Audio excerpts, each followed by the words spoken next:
सुन बेटा, जंगल के शेर ने थोड़ी झपकी क्या ले ली। गली के कुत्ते समझने लगे कि शेर सो गया। शेर सोया नहीं, तुम जैसे कुत्तों की औकात नाप रहा था। औकात ले सुन, शेर की दहाड़।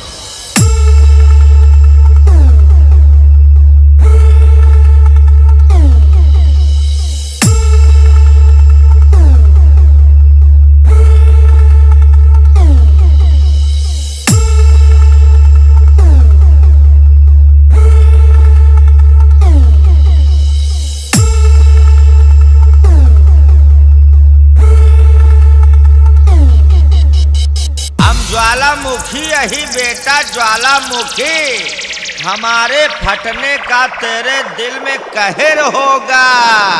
तू चाहे जितना डायलॉग बजा ले बेटा, मेरा एक ही डायलॉग तेरे लिए जहर होगा।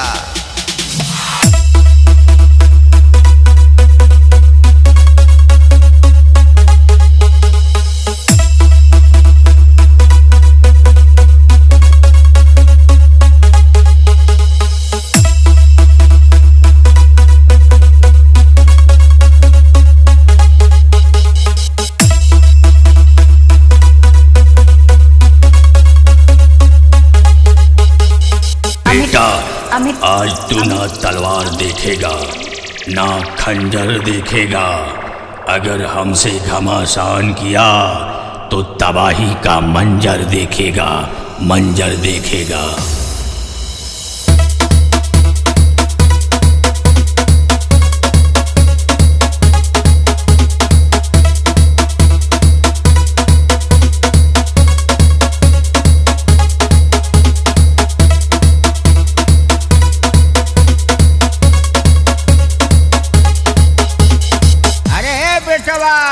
तू हमसे जितना जरा था उतना ही हमार नाम बा।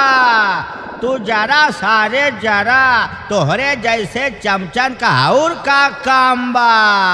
तोहरे जैसे चमचन का 3 दवाई, जूता चप्पल और ठोकाई।